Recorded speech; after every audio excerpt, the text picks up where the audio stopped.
when I would see people say to some of these folks that, hey, your show helps me get through my day, the laughs that I have from listening to your show are the only laughs that I have in my life right now. That's powerful, man.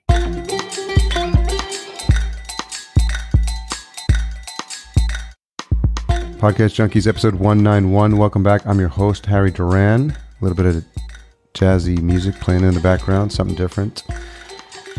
Because that's what I invite you to do as podcasters. Try out something new. I'm in Minneapolis. It's not snowing, miraculously. How was your week? I had some hearts of palm for dinner today. Might be oversharing, but every once in a while I like to have you get a peek into my world. What did you have for dinner today? If this is your first episode of Podcast Junkies, you're probably wondering what the heck I'm doing. Recording a podcast intro episode while allowing some music to seep in as background. Why not? It's my show, right? I invite you to do the same with yours. Invite people into your world, let them know what's going on, and every once in a while, you'll find them pleasantly surprised. Like I was last week, when I had a conversation with Brian McCullough, host of the Tech Meme Ride Home. If you haven't heard of Brian's show, it's fascinating because it's a daily podcast, and he has it go live every day at 4 p.m., hence the name Ride Home. Similar to earlier guest of the show, Erica Mandy with The Newsworthy. So I'm always fascinated at the effort that goes into shows like this, and I really appreciate Brian for telling his story and sharing it on the show.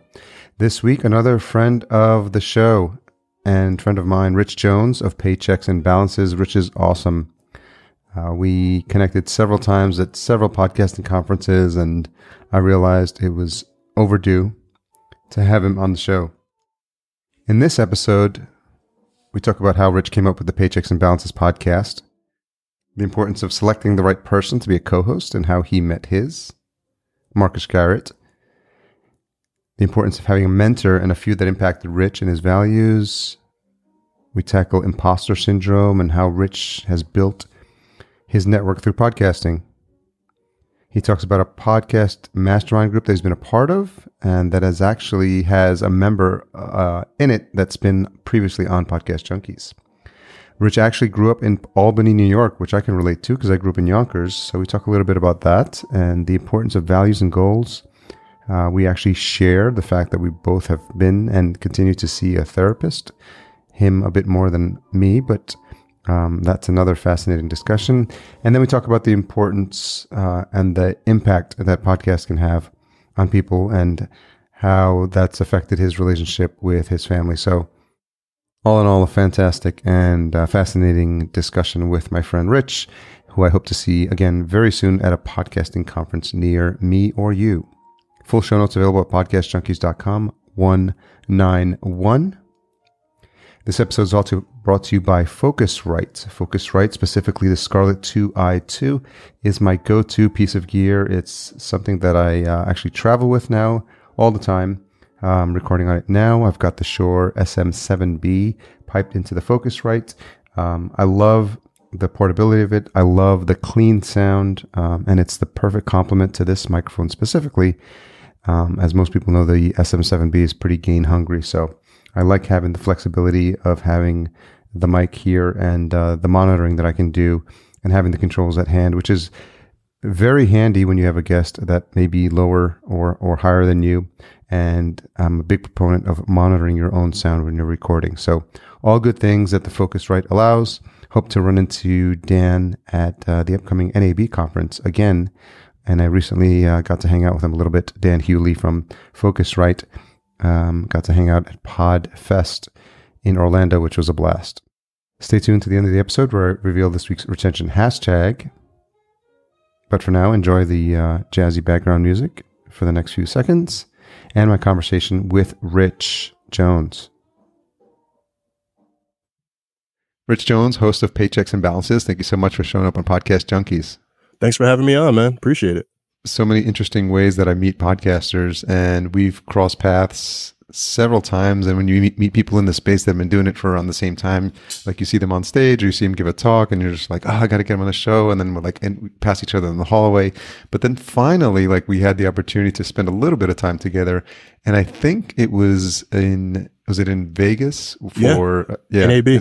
NAB. Jared had invited us both to be on this panel for new podcasters.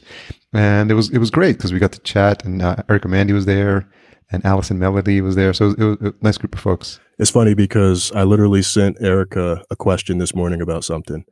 So super relevant, super timely. But do you actually remember the first time we met?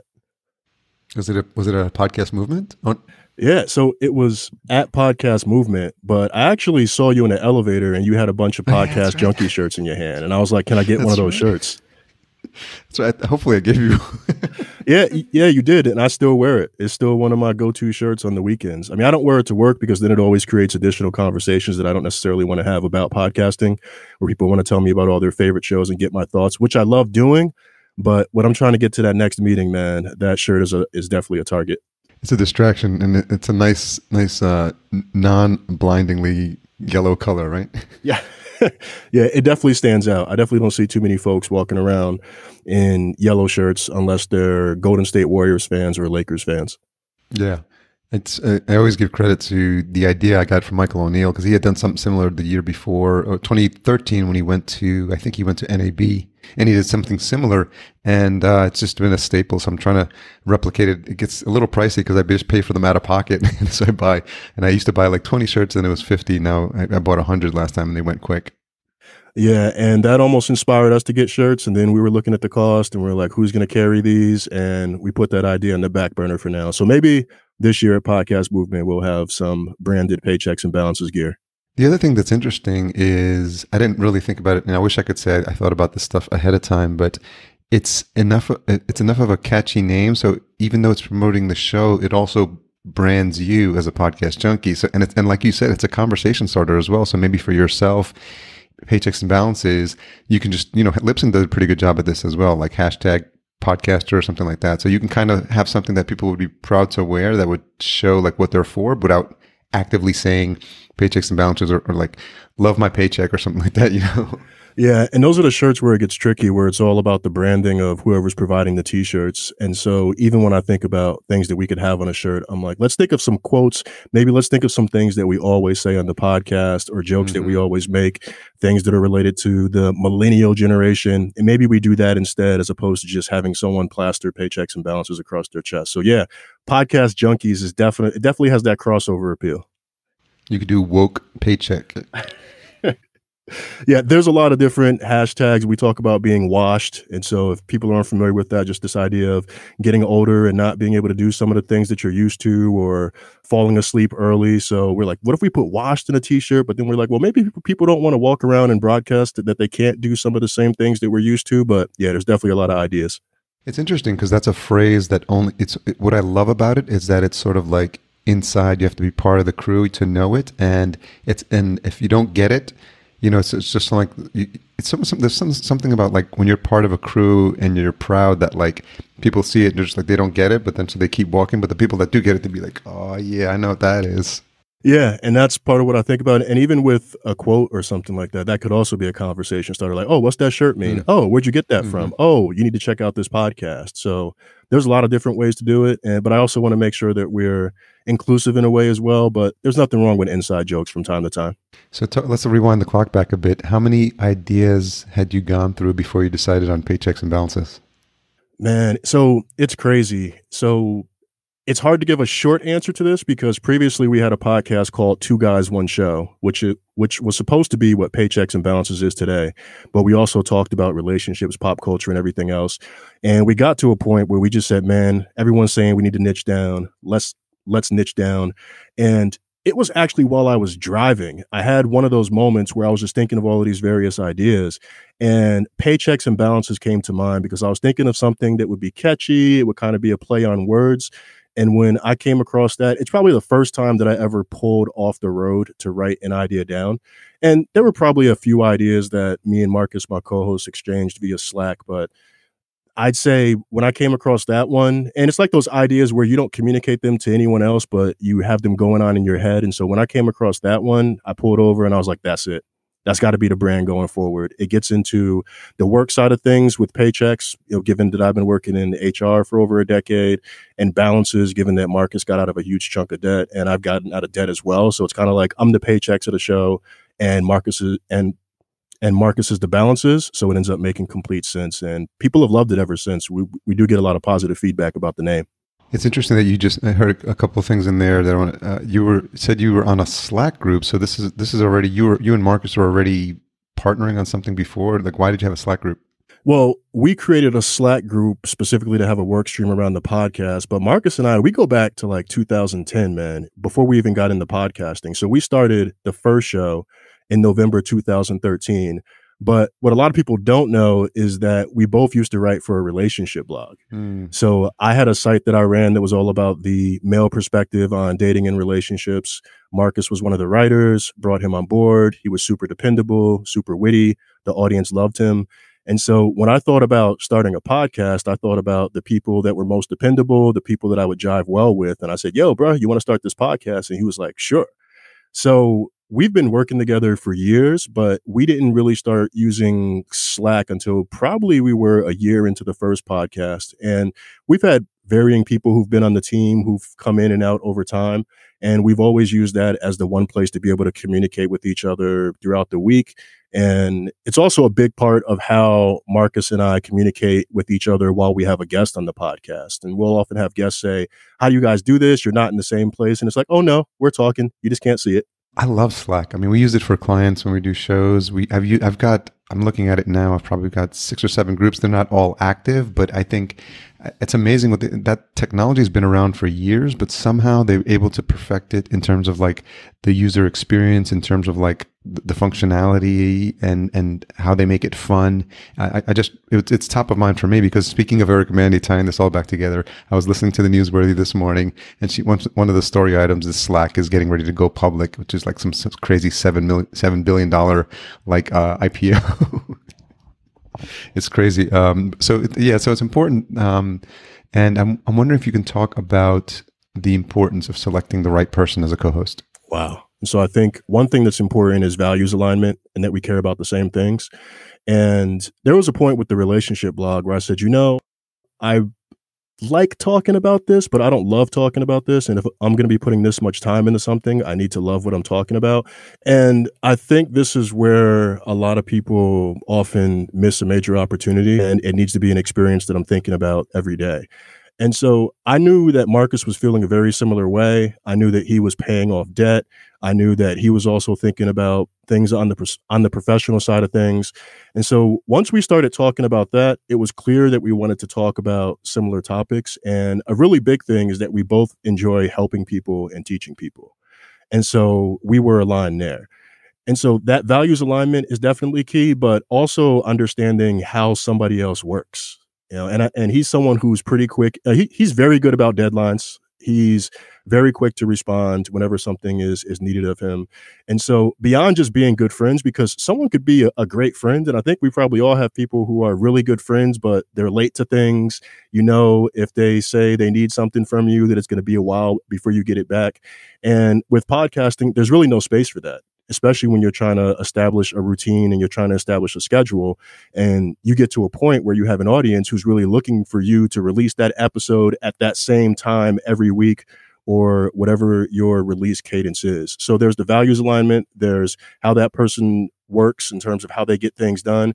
And then there's also in terms of just how you communicate. Can you have free-flowing conversations? What's the strengths of this other person? So for me, I am very good at the behind the scenes operations, technical production side of things.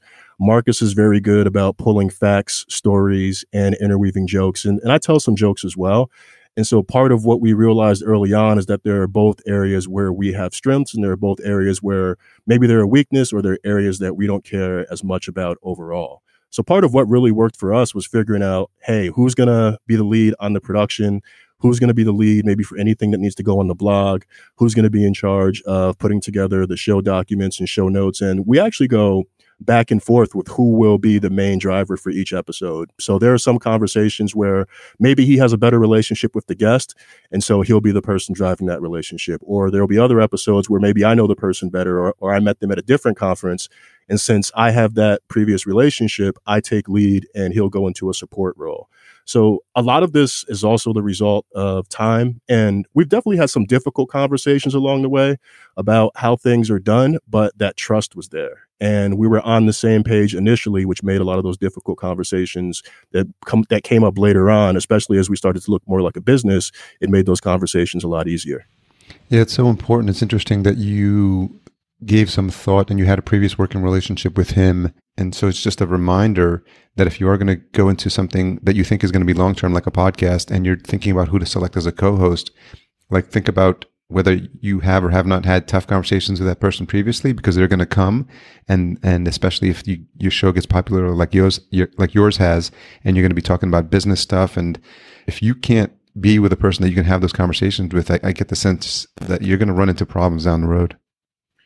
Yeah, I mean, trust. It's just like with any other relationship you have. And I compare a lot of things to even working in corporate America, and I'm sure Marcus would feel the same. But once that trust starts to break down, and people don't like having difficult conversations. So what a lot of times will happen is that trust will start to break down. One person may be keeping it to themselves, but meanwhile, they're going back and telling their friends how this person is a pain and everything else, how they don't deliver on time. And they never have that conversation with each other. And it's something that's very subtle. People could be having beef and still get on a podcast and do an episode together, but it comes through sometimes in the way that someone may sound engaged on a particular episode, or even if not on an episode specifically, just the person's level of commitment and whether they want to go all in on that particular thing. So, for example, if someone is starting a podcast and they really want to make that become a business, or they want that to be a significant portion of their business, it's not something, and you know this, it's not something that you can just record, publish, and that's the end of it. There's a lot of work that needs to be done. There's all of the guest chasing, there's the managing the books and the actual back end finances, there's all of the operations, there's publishing the episode, there's promoting the episode. And so if you're not on the same page about that, and you have one person who maybe feels that, you know, they're the lead, they're the rock star of the group, or you have someone who feels like they're doing significantly more work, but they're not getting that benefit in return, and they don't trust their partner to be able to have that conversation, that's going to ultimately lead to the breakdown. And I've seen that with other podcasts where they start out strong, and then after a few episodes, they fall off. And then what you eventually find out is that they had a falling out. Or a show will fall off for a bit, and then they'll come back, and coincidentally, there's a new host who's part of that podcast as well. So getting used to having those conversations early on, and again, relating this to the corporate context, part of what we actually did, we actually created a document and came to an agreement on the key values for the podcast, who our target audience is, and kind of some general rules of engagement about being honest and how we'll interact with each other and how we approach getting work done. So, for example, I'm somebody I tend to be a perfectionist about things. I hear stuff in audio, and it's probably the same for you and other podcasters who are listening to this podcast, where I'll hear things that 99% of the world won't care about, but that 1% is really important to me, and I'll haggle over a lot of stuff like that. Whereas Marcus is like, hey, sounds good to me, let's get this published. And I'm like, nah, man, we can't put this out there. And there are areas where it works in reverse, where I'm saying, let's think about this and let's create a process document and all of this other stuff. And he's like, dude, we've been talking about this for 2 or 3 months now. Can we just get it done? Can we just get started instead of trying to plan for everything to be perfect? And again, that comes back to that trust and that relationship where we're at a point where we've been working together for so long, and we've had so many conversations that it's easy enough for us to be able to vocalize that with each other.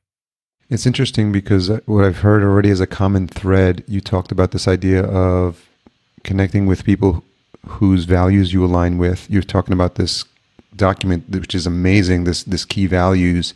And so it seems to be a common thread. So my question is, where did this start for you? Like, where was the importance of values in your life? Like, who instilled that in you, or where'd you pick that up from?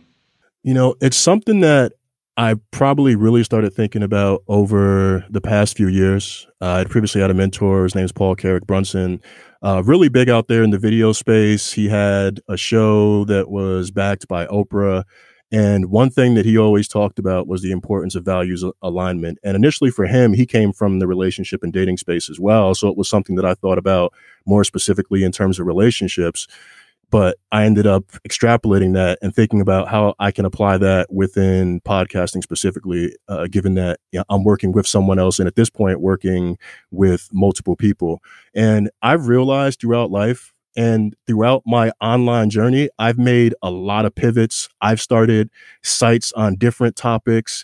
I've had all sorts of various podcast ideas. And a lot of time, a lot of times those decisions weren't driven by what was truly important to me. It was driven by what I saw happening publicly and what looked like it was popular. And I'd say even with our first podcast, we wanted to talk specifically about personal finance and career advice, but we felt nobody would buy into that. So then we would need to talk about relationships and talk about pop culture and tie in some of these other subjects that weren't core to what we were really passionate about. And yeah, we started to grow an audience along the way, but there was a drastic difference from when we had that show to when we really focused on what we're interested in, what we're most passionate about, and how quickly our audience started to grow from there. So for me, it's from the mistakes of having done several different things and having some level of success, but still not feeling completely satisfied. And what I realized a lot of times is that it didn't align with my personal values and the things that are most important to me. So number one is freedom. And I think that comes through in the podcast in terms of what I talk about, and even creative freedom to be able to have something that I own and that I have full control over and that I can determine the overall direction of. And also this idea of goals, where before it was, okay, I think I want to be a blogger. I think I want to do YouTube. I think I want to do this, but not really understanding why I wanted to do that. And I think the values are really important as they relate to goals, because I have this idea of what I call emotional goals. And these are goals that when you imagine realizing them, you feel something. And so in our case, that might be the feeling of getting out of debt. And I can remember when I visualized that and thought about being in a place of financial freedom and how that would feel. And that ultimately helped me realize that goal. And that's also related to the value. So yes, there's getting out of debt. Yes, there's having more money in my bank account. But for me, it was more about that primary goal of freedom, where I don't feel that, or I know for a fact that when the first comes around, I'm not having to pay all of this interest on credit cards and everything else, and the feeling that that provides for me. And so I think about it a lot more now, and it's really helped me kind of narrow in terms of where I really want this to go, and ultimately the future that I want for myself inside and outside of podcasting. You mentioned Paul Carrick Brunson as a mentor, and this is something I like to ask folks as well. Is that someone that's been a key mentor for you, and is there anyone else that has played that role? And if so, can you tell about the importance of having a mentor and what that does for you? Yeah, so I haven't had too many formal mentors, and it's weird for me because there's what I do by day in corporate America. So I'm a staffing manager at Google, and then there's what I do by night, which is all of these various things via online media. And I've had more by way of peer groups. We talked a little bit before the show about the importance of masterminds. So I've had peers that I've been able to go to about various things where I'm questioning or doubting myself or looking for a perspective and need somebody who's on the outside to maybe help me realize blind spots. But as far as what I would call someone that I've had as a formal mentor and someone that I've come to multiple times over the years, Paul has been that go-to person. And I haven't talked to him as much probably over the past year or two, but I have continued to follow his journey, and he is someone who I continue to get inspiration from. And it's interesting with him because there was a point where we were essentially peers. I was in the blogging space. He was coming up with YouTube before YouTube was really hot, and as I mentioned, he was doing kind of matchmaking and more relationship advice. And I remember that there was a point where he came to me looking for ideas and trying to figure out how to grow his own thing. And we look all these years forward, essentially almost a decade forward, and looking at where he is and, kind of seeing where I am. And this isn't about getting into the comparison game, but just being realistic about what are the differences in the journeys. And one of the biggest things that I've learned from him is the importance of consistency. And so he hasn't gone and done 20 million different things, and he's had pivots over the years, but he's stayed consistent. And even for other people who are in the same peer group, and so when I say peer group, I'm talking about folks who got into blogging or who got into online media around 2008. The one common thread between those folks who have had tremendous success, and we've had success as well, but those folks who have really realized their vision and realized their dreams and achieved their goals, is that they've stayed consistent. And it's taken years for those things to pay off. And so while I haven't had a lot by way of formal mentors, I do believe actions speak louder than words. And I do learn a lot just from observing people on the periphery. And what must be happening over time as your show gets more popular is people now start coming to you and they start looking to guidance from you. And I'm wondering if that's start to happen already. Yeah, it has. And it's weird, man. And because it boils down to imposter syndrome. And we hear about this all of the time. And so for me, when it comes to podcasting, someone asked me once, what's something you could give a 45-minute presentation on with no preparation? I'm like, how to start and grow a podcast, how to market a podcast. And those are all things that come really natural to me. But sometimes when people come to me with questions, I start saying, well, I'm not at the level with this person, or, I haven't had this particular amount of success. And sometimes forgetting that I have 5 years of experience in this area, and that there are a lot of things that come naturally to me that won't come so natural to someone else who may not be technologically savvy, or maybe they come from a completely different field or lane, and this is something that's completely new to them. So when it comes to the podcast side of things, I'd say it's probably a little bit easier, even though that imposter syndrome still sometimes gets into the way. And it's still weird, even though I've been doing this for years, and I go to a conference and I meet people and they're super excited and they're asking me questions. And I'm just like, hey, I'm a regular dude, just like you. I go to my job. I happen to do this podcast thing. And it's actually sometimes a little bit uncomfortable to have someone be so excited to meet you from just listening to your words on a weekly basis in the case of our podcast. And then even more specifically with personal finance, the idea of someone coming to me for money advice. And yeah, there are a lot of things that I figured out, and I never purport to be an expert on personal finance. I never purport to have all the answers, but I do have my experiences, and I do have the stories, and I do have the lessons that I've learned. But I still occasionally get this little bit of angst, because if someone's coming to me about they're coming to me about their money. They're coming to me about what's the next financial decision that they should make in their life. And there's a lot of power in that. And there's also a lot of opportunity within that to put somebody on a path where things don't ultimately work out. And so it's a balancing act, I'd say. When someone comes as a fan of the podcast and they want to talk podcasting, yeah, I can happily talk about it and go on and on.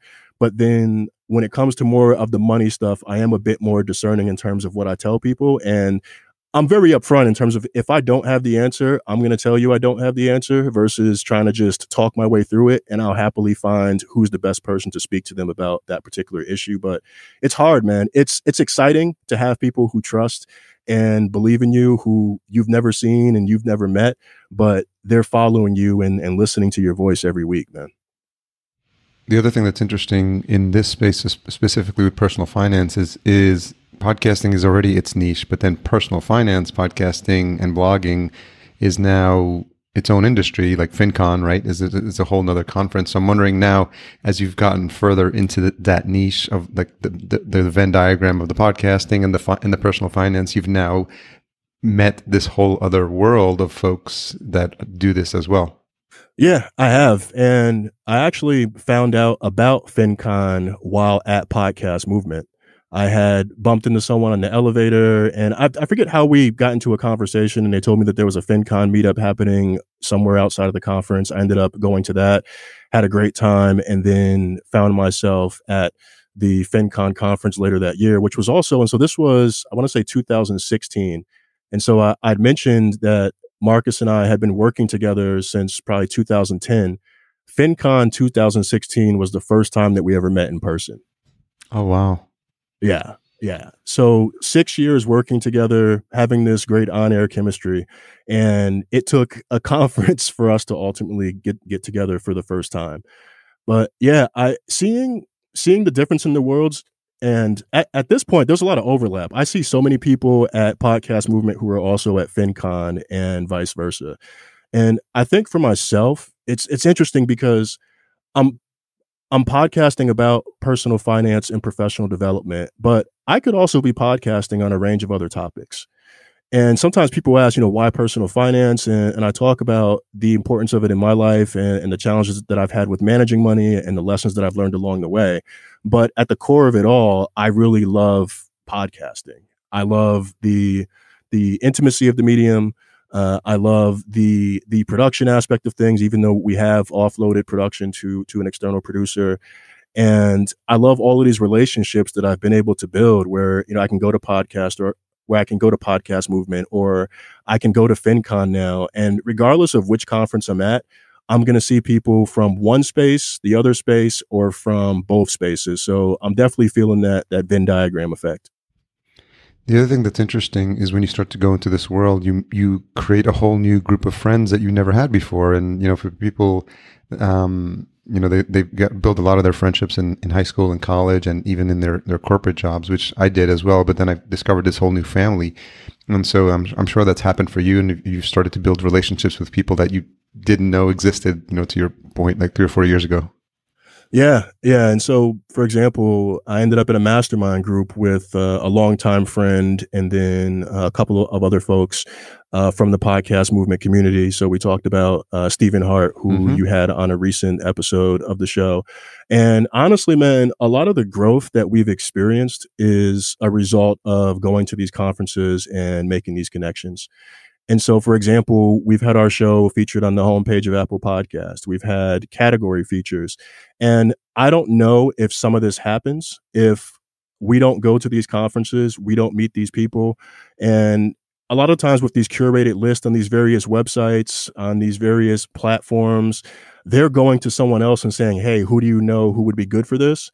And we've lucked out in one, that we have a high quality show, but two, in that we've made a lot of these relationships and connections so that when we're trying to figure out who's the right person to work with or who's the right person to contact about a particular feature, that's probably a little bit easier for us than it is for some other people. And even in terms of a lot of the guests that we've had on the podcast, I'd say probably 75 to 80% of the guests that we've had on Paychecks and Balances are from the Podcast Movement or FinCon community. It might even be more than that. And then I think about some of the larger shows that we've been on. For example, we were just on Bigger Pockets Money in January. And that, I don't think that comes about if Mindy Jensen, who's one of the co-hosts for that podcast, doesn't come to our talk at Podcast Movement and hear us talking about the story of Paychecks and Balances. So yes, I think that we would have still grown and we would still be considered successful in our own right. But I don't know that it would have happened the way that it has so far and the way that it's continuing to go, even in terms of speaking opportunities. Like, are we meeting in Vegas at NAB if I'm not in the podcast community and I haven't met Jared and I haven't showed myself to be someone who's dependable and reliable about this space? So it's super important, man. Who from your immediate family is the most surprised at where you've ended up with this venture? I don't think anyone from my immediate family understands exactly what I do. And so it's funny because when I went home for Christmas, so I make one trip home per year. So I'm based in California. I'm in Mountain View in the Bay Area. All my family's in Albany, New York. And so that flying back and forth adds up pretty quick. So I make one extended trip for Christmas. I'm probably going to make a second trip this year. But there's always a point at dinner because people, it's interesting, man. It's like people are at home. They're fascinated by what I do, like one by day where they hear where I work and then I'm managing a team. I'd say a lot of my family members are very much blue collar and into the trade. So them hearing about my professional experience is a completely different world for them. But then me trying to talk about podcasting and trying to show someone the Purple podcast app on their phone and having them be like, oh, that's what that thing is. It's been there all these years. It's still very new to them. And so I don't even, when I'm talking to family at the table and they're asking about what else I'm doing, I say I have an online radio show. Yeah. And I say, I record it from my computer, or as my mom calls it, my machine. I record it from my machine. I talk to people who are in other places from my machine and re-release it just like a radio show, something that you would listen to if you turned on a radio at any point in time throughout the day. So they don't, I think they get it at a basic level because I say radio show and I'm like online. So they're like, it's something that happens on the computer and it's like radio, but I don't think they fully understand the extent of what that means as a podcaster. And they don't really know that I'm going and speaking at conferences. They don't understand that, I have a show that's consistently ranked on various platforms. They don't know that I'm getting some of this media coverage because it's interesting. Like they live a different life in that where I'm very connected to what's happening online and I'm very connected to technology. They're very simple about those things. And I don't mean that in a negative way, but they're watching TV, they're going about their lives, or I might reference an app or a service to my cousin who's only 3 or 4 years older than I am. And he's like, nah, I never heard of that before. And I'm like, really? And so it's interesting because I live in Silicon Valley, which is the hub for technology. And I think of this very much as a bubble. But then to go home and to have conversations that feel much more analog, it's always a reminder that I'm operating in a space that isn't the norm for everybody. And it also reminds me how much opportunity that there still is to get podcasting out there. Because we haven't fully cracked this in terms of everybody understanding what a podcast is and how to access podcasts. And I have family members who don't have cell phones still, like my mom just learned, I just showed my mom how to send text messages probably a year ago. Oh, wow. Yeah. And she's 70. Wow, this is bad. I'm trying to think. She's 72 now. And so she just learned how to send text messages. And granted, when the text messages come through, there's caps where there shouldn't be caps and there's spaces missing and everything else. But that just goes to show that for a lot of us who are in the millennial generation, for a lot of us who are connected to tech, that's not the experience for everyone else. And it doesn't mean that someone has to be living in a rural area. I mean, Albany is a city. I don't think it's the greatest city in the world, but Albany is very much a city. And I come from a city and I come from a family where people are doing well for themselves, but they exist like almost in a completely different world than we do as people who are in the tech space. What was life growing up in Albany like?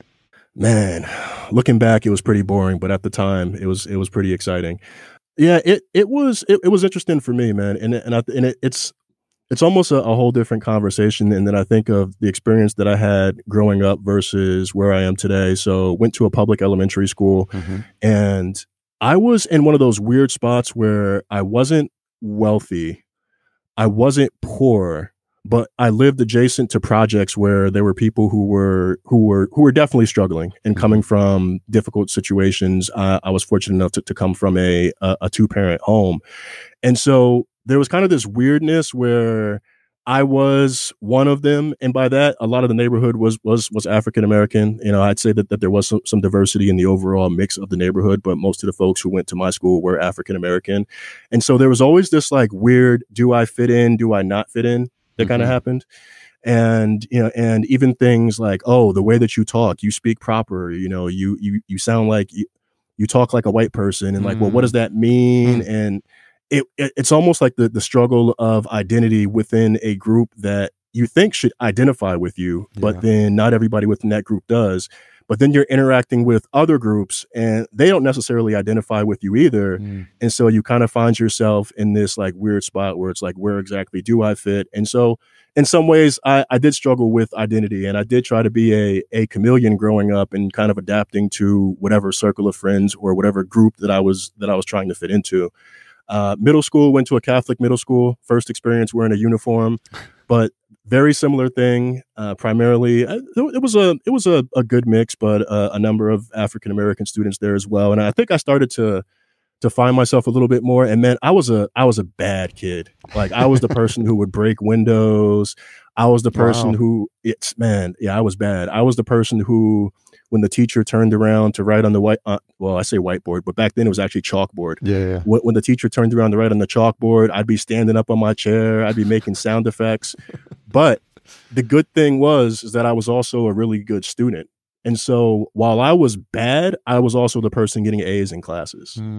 And so what a lot of people don't know is that I actually got expelled from my middle school just before graduation. Oh my God. For acting up in class, which ultimately cost me a scholarship to go to a popular private high school in the area. Wow. But what ended up happening as a result is I ended up going to another high school, Christian Brothers Academy, all boys high school, now based in Colony, New York. And I think that level of discipline, and I say discipline because it was a military high school, so I wore a military uniform to school every day. It wasn't a boarding school. I went home on a school bus every day, and I still acted up, but I noticed just over the years, the amount of, I'd say, energy that the various teachers and faculty put into me, and the amount of confidence that I think they helped build, as well as the discipline, is what set me on the path to where I am today.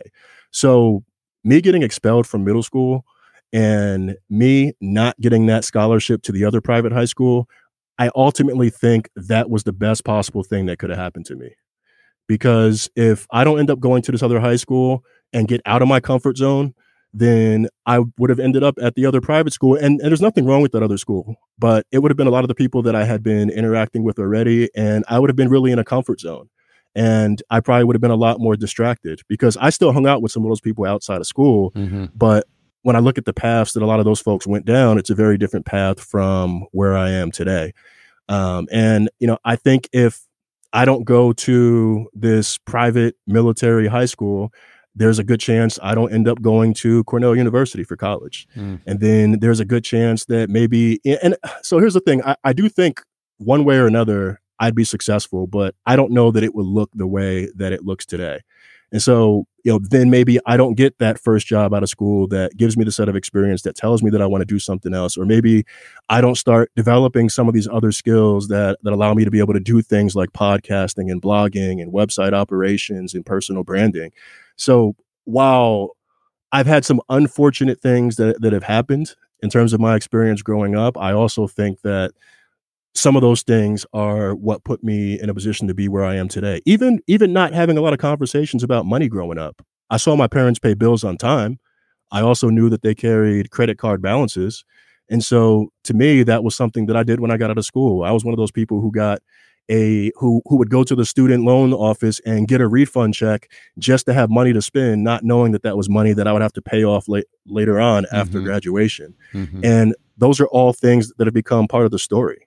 Those are the things that I talk about in the podcast. And those are the things that I talk about when I'm just having conversations with people. Now, I don't think as much about when I got expelled. That just came to mind as I was kind of recounting the experience growing up.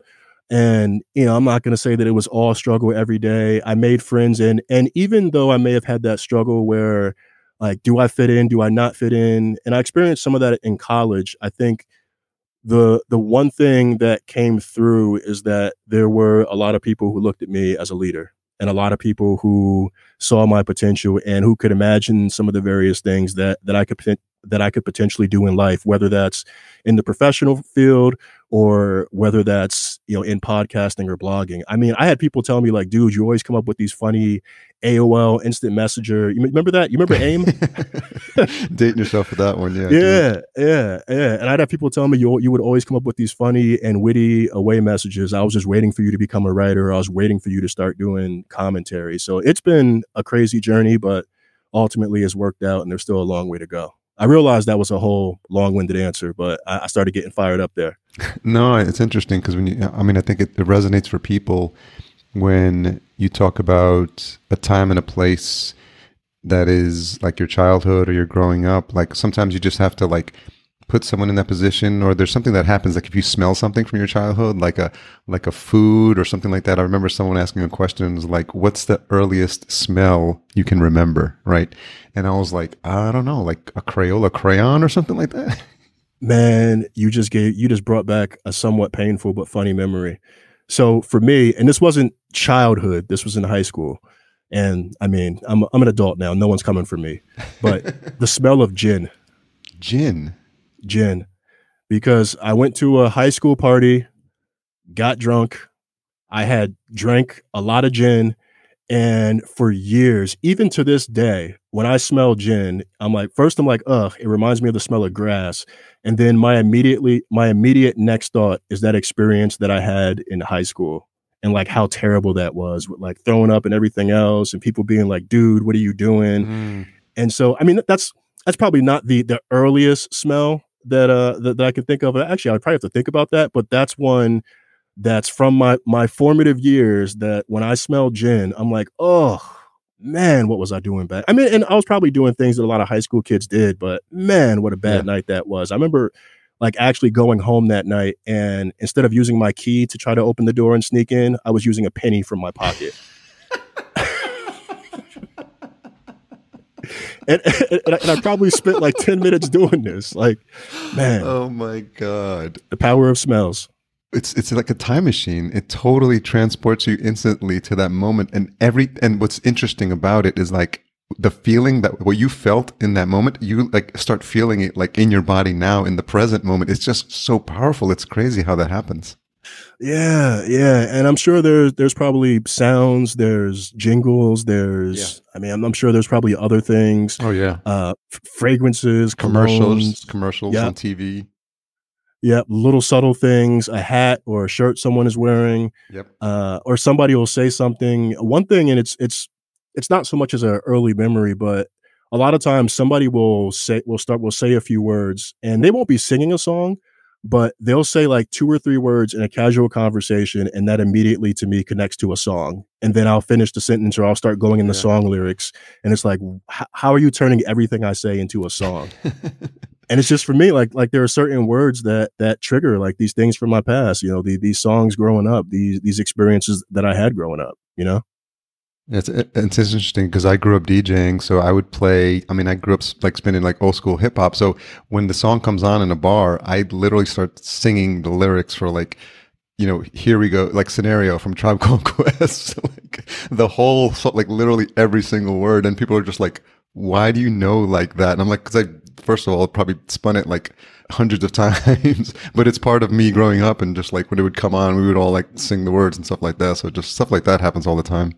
Yeah, even just like silly jokes. Some of them probably not appropriate for this show, but just like commercials and things that I'll like randomly say at work, and it's like, why'd you say that? And it's like, well, someone said something that reminded me of this commercial that I saw 15, 20 years ago. And it's just as fresh, you know? And of course, most times, because I do work with a lot of people who are younger than me, most times they're like, we have no idea what the hell you're talking about. Yeah. But we're glad you find that so funny and that it's made you light up the way that it did. And I can relate to your formative years growing up because I grew up in Yonkers, New York. So, you know, I was definitely a New Yorker as well, and went to Catholic school, 1st and 2nd grade, then public school, 3rd to 8th, and then back to all boys Catholic high school for high school as well. And so it's just interesting, that idea of like being in different groups and finding out where you belong. And, you know, I went to school in high school in White Plains, New York. So it was like I first discovered the idea of like what a preppy was. And I was like this whole new world of people that I couldn't relate to. And there was like a core group of like Latinos and African Americans, and we just like all like huddled together, and we were just like, because we were like the 10% of like the whole high school, and we were just like trying to form our own crew or something, you know, whatever we could do. Yeah, it's crazy, man. And you know, on a more serious note though, I also think about now, I had a lot of great experiences growing up. I came, like as I mentioned, I was privileged enough to come from a loving household. Mm-hmm. But there are also some of those things that happen when you're growing up that you don't think about them consciously, but they've subconsciously impacted you or subconsciously left their mark. And so I think about the way that I pursue success. And people will tell you that I'm super ambitious. I mentioned earlier being a perfectionist, and yeah, I started going to a therapist, which is a whole other conversation, in the past couple of years here. And through having those conversations, I'm realizing how some things that I do today, for better or worse, are tied to little things that happened when growing up. Little things that didn't seem like they were a huge deal, or maybe they were a huge deal in the moment, and I kind of trivialize them now. But even that experience of trying to fit in, and feeling rejected. And so how now with everything that I do, I want to be the absolute best at it. And I want to show that like I'm worth it and that what I'm doing is worth it. Even though I know that I have these values and goals, I sometimes have to remind myself. And I think that's part of why, tying it back, I think that's part of why values and goals have been so important, because I mentioned the experience of trying to fit in, but then I also mentioned the experience of starting all of these different online projects because of what other people are doing. This person now has 10,000 followers. This person just got an ad deal. Despite the fact that I was doing well with whatever it was that I was working on at the time, I still had this feeling that like I wasn't part of the in group. And it's really been these past few years. And I'd say a lot of what's been helpful is discovering the FinCon and podcast movement communities, because I feel like I found my tribe. I found my people, regardless of what background they come from. I feel like I found people that understand who I am, have come from different backgrounds, but ultimately we're working toward the same goals or similar objectives. Whereas before, I feel like I was always fighting to be in, even though no one was telling me that I was out. You know, so it's a really weird thing. And there's other examples of that, how I interact with people in relationships. I talk and joke a lot about being an introvert and being very reserved. And so being conscious about what I say and how I say it, which again, for better or worse, there are situations where that really helps me, like in interviews, whether it's for a job or interviewing somebody on the podcast. I think I've become a very good listener, but some of that is also from having to be a chameleon, which I mentioned that experience growing up of trying to adapt to fit into various groups of people. But I also think as an introvert, that is what allows me to be successful at conferences where people walk away and say, wow, you're an introvert? Really? Like you've been talking to people this whole time. And I'm like, yes, because I've trained myself to be able to flex in and flex out as necessary, you know? Yeah, like a lot of the phrase that I've heard past guests use is situational introvert. Yes. Or situational extrovert, whichever makes more sense. Yeah. And that's what it is. So this idea of getting up on stage and speaking at these conferences, I love doing it, but I feel a lot of angst every time I do it. And people never see it on my face. I don't even know if they can hear it. And they don't see the amount of freaking out that goes on before I take the stage. And it's funny because even Marcus called me on it once. He's like, dude, every year you get all worked up, you start stressing out, and ultimately everything is fine. Yeah. Everything's going to be fine. But again, that's that trust and that's that relationship that we have. And that's one of those things that on one hand, it can be a negative, but then on the other hand, I think it's part of what's helped me get to where I am today and what's helped Paychecks and Balances get to where it is today. Man, I appreciate you like just being honest with that story about like growing up, and I think I didn't understand this. There was a name for that, and I guess it's called code switching now. Yep. It's so crazy, this idea, like when you're with your boys or something, you're like you fall into like slang and just like literally you talk in a way that you wouldn't talk in public. It's funny because I joke that outside of work, I'm a savage when I talk to my friends. I mean, I'm respectful, but it's completely different. So like the way you hear me talk, and you'll even hear me switch like in the podcast sometimes. Sometimes I'm a little bit more proper than other times I'll talk in a bit more slang. And I try to be cognizant that we always have new folks who are checking us out. Yeah. And I do feel that I am being myself because that is me. Like I switch up based on the situation. I don't think that makes me fake. I think that that's naturally what you need to do. There are things that I say outside of work that if I said those things at work, I wouldn't be at work anymore, you know? Yeah. And I appreciate you sharing this of you seeing a therapist. I actually also recently started seeing a therapist because I've gone through just some challenging stuff with I'm getting divorced now, and I definitely did not handle that appropriately, and it blew up in my face. And I'm just trying to own that and realize like how I got to that point. And I think it's interesting having this platform and realizing that why am I doing the show? Like I want to tell people stories and I want it to help people, but I don't want to lose the sight of being sucked into this popularity contest and this download contest. And, you know, if I thought I was, and I may have done it before, like, am I creating content that is going to be like going viral or getting big guests on here that are going to grow my show? And then I realized it's like, that wasn't the right path. And I think I'm now being more conscious about creating content that scratches my own itch, allows me to connect with my guests, and whatever happens, happens. Like I don't care about the download numbers. I my team puts them together, so I see what they are, but I'm not chasing downloads anymore, at least for this show. Obviously, what we do for clients is different, but just for this show, I'm just like, just having this platform and having this ability to connect and deepen relationships is like all that I'm after. And so I just appreciate you mentioning that, and the fact that we're all, we fall into this like imposter syndrome trap, and even within the podcasting space now, like you found your community with the finance folks and with podcasting folks, but even here, you're just like, you're keeping an eye on some of the bigger names and what they're doing and how they're growing. And it's like a constant check to like be reminded, like it's almost like daily, like waking up, like, why am I doing this? Why am I doing this? Why am I doing this? Like, what's my purpose? Yeah. And I'll say real quick, one, the thing that led to me going to a therapist was also, I was in a long-term relationship and I was engaged, and that ended. And I realized that there were patterns displaying themselves in each relationship that I'd been in that ultimately ended up in the same space, and decided that nothing is going to change unless I actually start talking to someone and getting into why these things are happening the way that they are.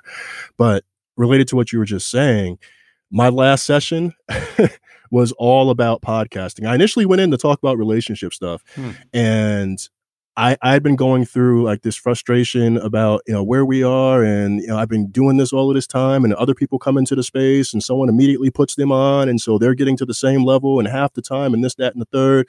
And one thing you're probably learning with therapists, they always have like those value bombs and nuggets, those quotables, those things you want to put on a quote card on Instagram. Yeah.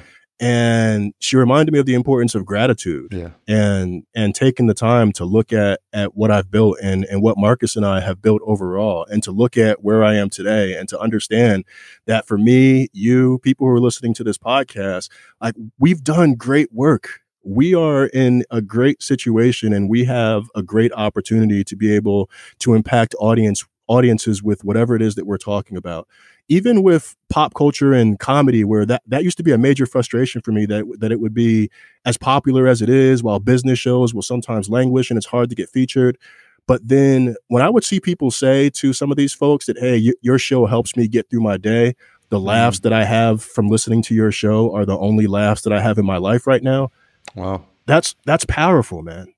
That's powerful. So regardless of what people are talking about on their podcast, know that whether it's one person, five people, 10 people, 10,000 people, like you're helping someone in some way or another.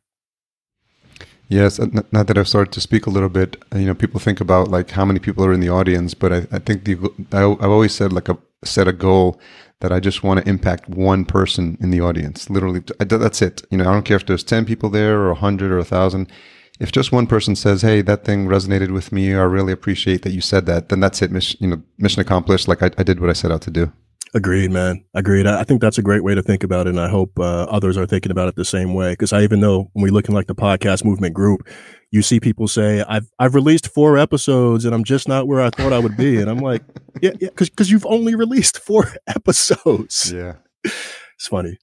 I mean, I appreciate you sharing those stories. Those are really valuable, and I think they resonate with folks. And I think it paints a human picture for the audience about like the struggles that we still, no matter whether our show is at 10 or at 100 or 500 episodes, whatever it's going to be. Like, I think internally we always struggle with these things, and there's always the comparison game that we got to be careful not to be sucked into. So I definitely appreciate you being so honest and upfront with what's going on in your life. Yeah, no doubt, man. It's been fun. Couple of questions as we wrap up. What's something you've changed your mind about recently? Ooh, something I've changed my mind about recently. The time frame that it's going to take for me to potentially leave corporate America. So a big thing that I talk about in the show is that at some point I want to leave, which is also weird because people at work listen to the podcast and they hear me talking about like leaving corporate America, which is kind of weird. But it was something that I was initially saying, you know what, I'm going to do it this September. I'm going to do it this year. I'm going to do it this year. I also started recently talking to a financial advisor, and I just realized that it's going to take me a lot longer than that to be able to replace my current income that I have through my day job, which has me thinking completely differently about how I spend my time. And I already thought I was being good about my time, but now it really is like when I'm sitting around doing nothing. And I do think there are periods where it's good to sit around and do nothing. But when I'm not pushing on identifying new sponsors, when I'm not developing a course, when I'm not putting something helpful out there, like one, I'm potentially depriving somebody of the help that they may need in their individual situation. But two, I'm not moving myself any closer to this ultimate financial goal that I have for myself. So I just recently had to accept, you know what, this year won't be the year. Maybe next year won't even be the year. And it was hard to do that, but it's necessary. And so it has me completely rethinking how I spend my time and what it is that I work on when I'm outside of my day job. Yeah, that must be interesting as well when you talk about the timing of when you're going to leave, and if folks higher up on the management chain listen to that as well. They're just like, well, as long as you're clear with that and they're not surprised, I guess that's what's more important. Yeah, and someone from work, a manager, heard me on Bigger Pockets Money. And fortunately, I don't think I said anything about this on there, but it was kind of shocking because it wasn't someone who I expected to be listening to the show, and they reached out to me, and I'm just like, yo, I really need to be like, one, I'm still going to be transparent, but I also need to be sure that when I'm at work that I'm focused on work. I'm not taking, sneaking into conference rooms and taking sponsor calls and stuff like that, because that's super dicey. And also making sure that the things that I really enjoy. So I mentioned, helping people and empowering people, and I'm managing a team now so that when I'm at work, I'm recharging myself by making sure that I'm investing a lot of my time into those things that actually fuel me, because there are plenty of nights when I get home and I'm completely exhausted and I don't have the energy to do anything else. So I try to minimize how much that happens as much as possible by focusing on those things that I do well, but also reassuring the folks at the 9 to 5 that when I'm here, I'm 100% committed. What's the most misunderstood thing about you? Ooh, that is a great question.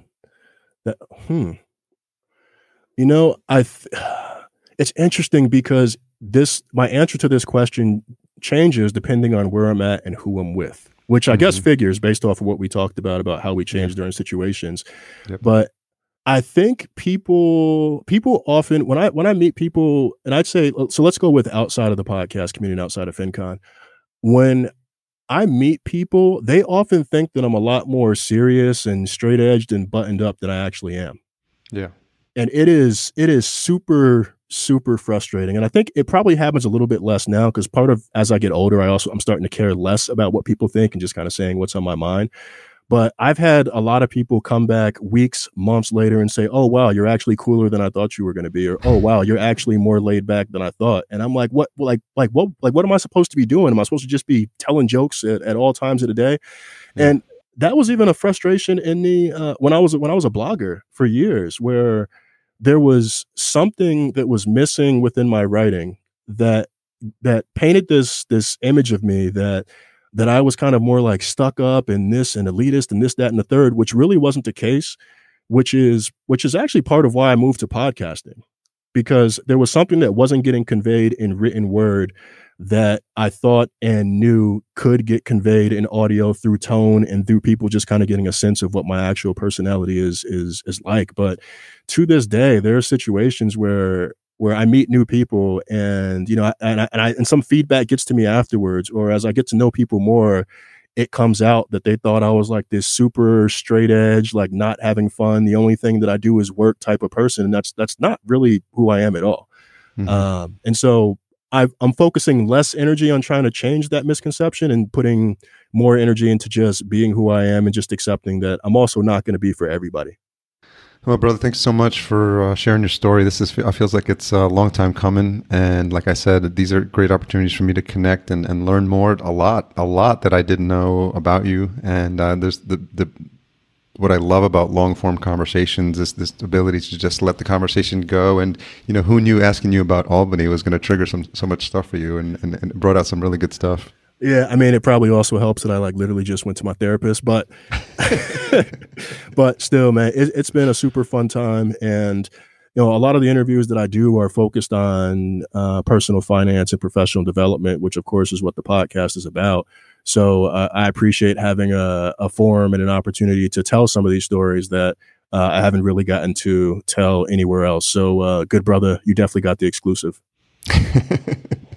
What's so funny sometimes what happens is that when these get released, there's stuff that you didn't talk about. So you'd like tell people, or you tell your fan base or people who normally follow you, like, hey, I just started talking about stuff you guys probably don't even know. So go listen to this episode, and if you want to know a little bit more about me. So I appreciate that. So what's the best place for folks to track you down online? Yeah, on Twitter and Instagram, I'm at I am Rich Jones. My Instagram is locked, but I accept people. It's partially locked because personal life and work. Yeah. You can also find the podcast at paychecksandbalances.com. You can find us on all the various podcatchers that are out there. And the podcast on Twitter and Instagram is at paybalances, PayBalances. And on Facebook at Paychecks and Balances, because I believe somebody already had the Pay Balances name and they're probably not using it appropriately. But yeah, those are all the places to find me. Happy to connect, and hope some folks will go and check out the show. Yeah. Well, thanks again for coming on. I appreciate it. No problem, man. It was a lot of fun. Thanks again to Rich for coming on the show. Yes, the jazz music still continues. Podcastjunkies.com/191 is where you'll find the full show notes. We put a lot of love into those show notes. Timestamps, tweetable quotes, links mentioned, all the socials for Rich. Intro and outro music composed by Cedar and Soil at cedarsoil.com. You can check out all his fantastic music. Don't forget to check out and support our sponsor, Focusrite, for all of their awesome gear, specifically the Scarlett 2i2, which is a must for any new podcaster's toolkit. Tune in next week for my conversation with Lori Tharps of My American Melting Pot.